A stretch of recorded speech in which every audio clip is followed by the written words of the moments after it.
हाँ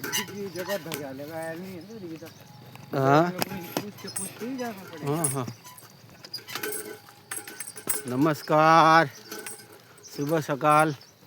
मी आपला रमेश माऊली वारगडे मुरबाडकर. आज तारीख 11.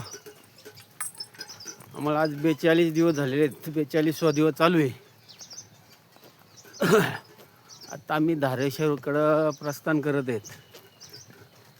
तरी आता काही या रोडनी काही येणारी परिक्रमा अशी कमी असतात. काही ठिकाणी अडचण आहे, काही ठिकाणी पगदंडीच्या रस्त्याने मार्ग असं 2-4-5 मार्ग आहेत. जो जवळ पडेल शॉर्टकटनी त्या मार्गाने लोक जातात. तर आम्हाला हा शॉर्टकट मार्ग आहे, बाबांनी दाखवलेला होता. त्या आम्ही आता पितामली गावात होतो ना. हो मास्तर, पितामली गावात होतो ना.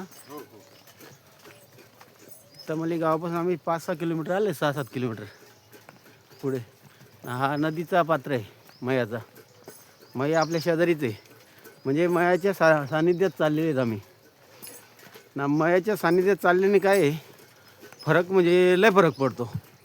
रस्ता जरी कुठं थोडा भटकला तरी कोणीतरी सांगणारा असतोय असं.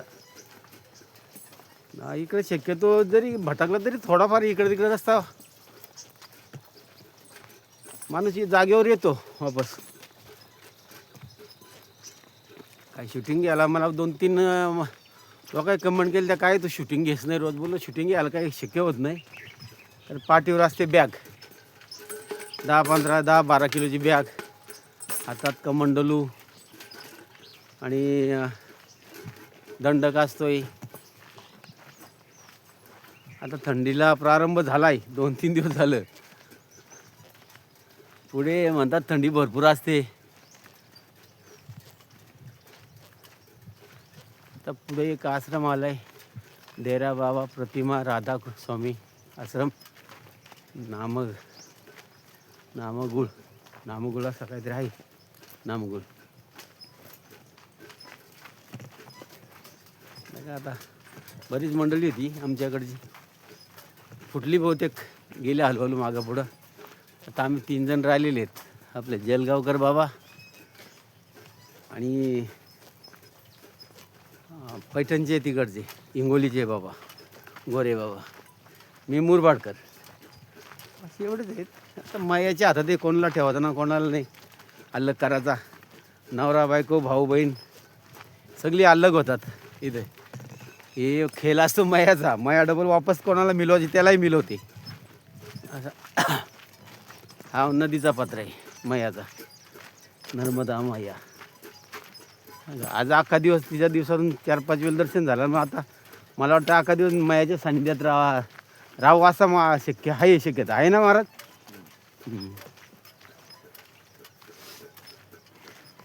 काही एवढं शूटिंग काढायचं आपल्याला नॉलेज नाही, पण काढतो थोडीफार जशी जमल तशी.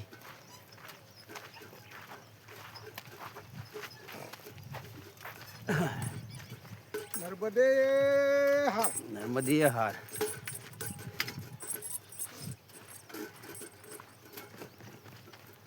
काल तर काढलीच नाही आपण ना. थोडी उगाच 2-5-10 मिनिटाची काढायची.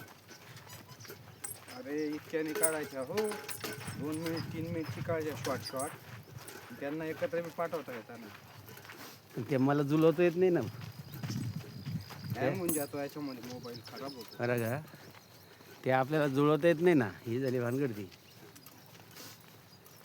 जे काय शॉर्ट काढतात ना काही लोक, ते एकत्र पाठवतात. आलं लक्षात? बघा हा पगदंडी रस्ता आहे.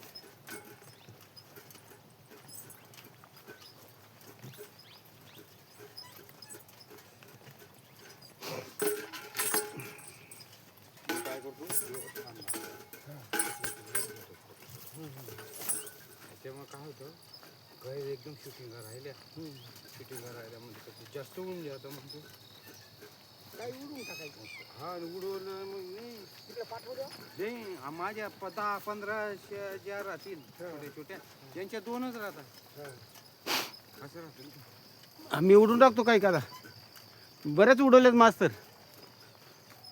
पण हे ताबडतोब नाही उडवता का?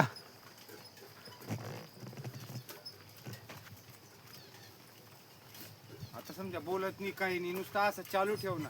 ते रस्ता दाखवला पाहिजे, रस्ता दाखवला पाहिजे थोडाफार. हा रस्ता दाखवून बी उपयोग नाही ना. असा.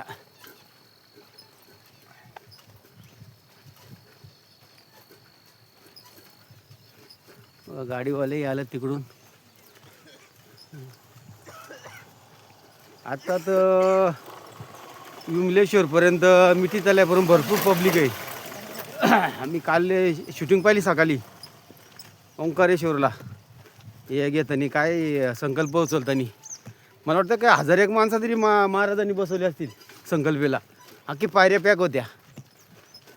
भरपूर सगळ्या लोकांनी संकल्प उचललेले. त्या बाजचा दक्षिण तट आहे तो पॅक झाला आहे पूर्ण. एवढी पब्लिक आहे. म्हणजे आता पहिले सुरू पाऊस होता म्हणून सध्या मागं पुढं झालेली आहेत लोक पावसामुळं. आता एकादशी झाल्या पण भरपूर लोकांनी संकल्प उचलत ना. एकादशी झाल्यानंतर हे देवउठणी एकादशी म्हणतात तिला. इकडची लोक जास्त उचलतात संकल्प. गुजरात, भरूच, पंजाब, हरियाणा ती देवउठणी एकादशी झाल्याशिवाय संकल्प घेत नाही. फक्त संकल्प घेणारे महाराष्ट्राची लोक दसऱ्याच्या टायमाला कोजागिरी पौर्णिमा बस. आता इथून सुरुवात झाली महाराष्ट्राची लोक. एकदा आळंदी यात्रा झाली ना काही इकडं भरपूर महाराष्ट्रीय लोकांची जागा नाही. धन्यवाद.